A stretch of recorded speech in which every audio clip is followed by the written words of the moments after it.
Kalau kita lihat ke belakang ya, di tahun 90-an hutan mangrove itu di Kampung Laut sangat luas sekali.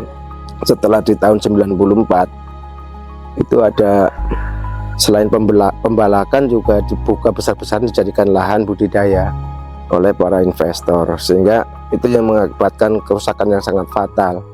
Karena dengan ribuan hektar yang telah dibuka menjadi lahan budidaya, sehingga hutan mangrove yang ada di Kampung Laut mengakibatkan itu rusak parah. Ya kurang lebih 2000 hektar, Mbak. Jadi dulu kampung saya kan masih pakai jogul kayu, makanya dinamakan Kampung Laut karena posisinya kampungnya di atas air. Nah itu kalau lagi asat, itu ikan, udang, kepiting di bawah rumah itu kelihatan. Nah, setelah sekarang sudah jadi daratan, dangkal, kita harus nyarinya di sungai-sungai kecil. Dari situ, cuma karena pendangkalan setiap tahun, akhirnya hasilnya mengurangi. Ya semenjak mangrove, kayak hutan mangrove mulai hilang, terus di sisi lain ada sedimentasi, nah itu udah ngurangin sampai sekarang. Dominan akhirnya masyarakat sini, dominan akhirnya merantau.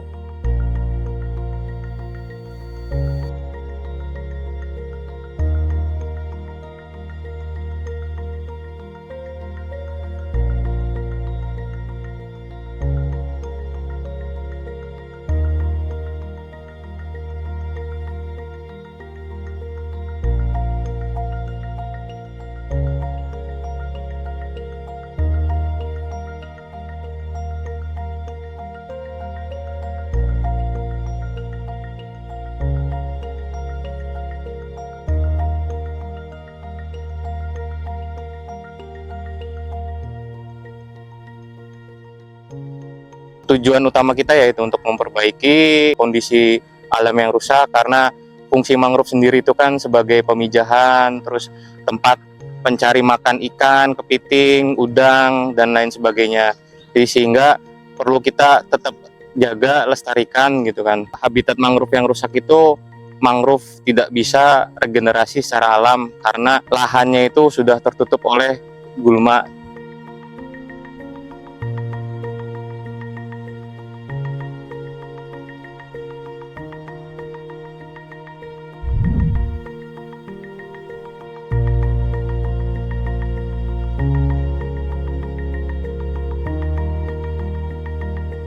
Tahun 2025 ini kita menerapkan sistem silvofishery itu untuk pemberdayaan masyarakat secara luas, karena faktor di Kampung Laut sendiri itu ada namanya faktor sedimentasi.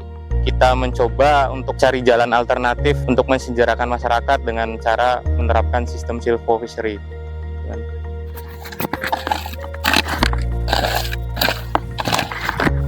Saya menerapkan tambak sistem silvofishery gini karena melihat kondisi di masa lalu yang dulu ini semuanya gersang. Di tahun 1997 itu terkena penyakit white spot, dan ada beberapa tambak itu ada yang utuh nggak terkena penyakit, malah justru tambak yang tengahnya ada hutan mangrove-nya.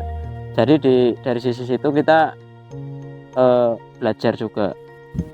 Terus tingkat keberhasilan panennya itu lebih memastikan.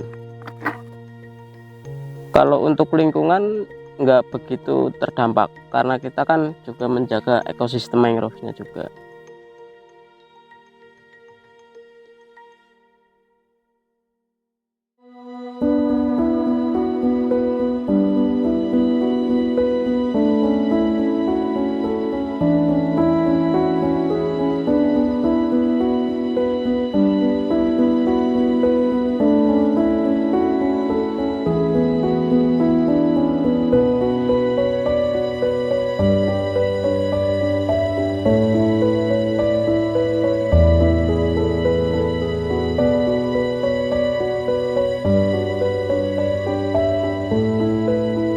Kalau kita pakai pewarna alami itu dari buah mangrove yang jenisnya Isophora yang panjang itu ada kayak jenis buah mangrove itu berserakan, Mbak.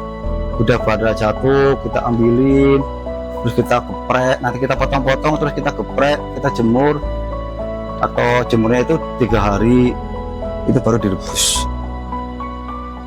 Jadi kita yang mendukung sekali, semakin banyak kita menanam mangrove, semakin kita juga banyak sama aja melestarikan hutan atau mangrove, buah mangrove-nya itu.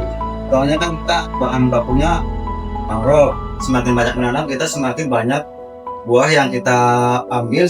Jadi perbanyak kita bikin warna, semakin baik juga kita bikin batik mangrove alami.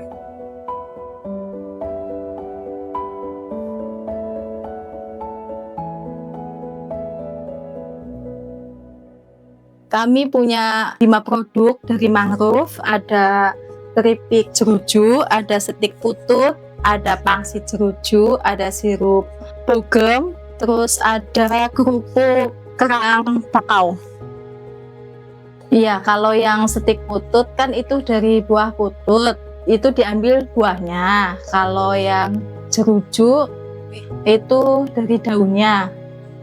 Kalau sirup itu dari buah sonerasia. Ya lumayan ya, buat tambah uang jajan anak, alhamdulillah lumayan banget. Jualnya kita ke luar daerah, tergantung kita pesenannya dari mana. Kalau ada tamu kita display, pameran, semua kita lakukan. Apalagi sekarang ya mangrove itu kan dapat menyerap karbon dengan begitu besar. Tentunya harapannya semoga mereka ya para stakeholder ini jangan berhenti untuk membantu penanaman, karena biar hutan ini semakin lebat, karena masih banyak hutan yang rusak yang sampai hari ini belum tertanam. Kalau bisa, ayolah misalnya kita metik 1 atau metik 500 biji misalnya, atau ambil 500 biji kita bisa tanam 10 atau 200 gitu, biar nggak hilang gitu mangrove-nya.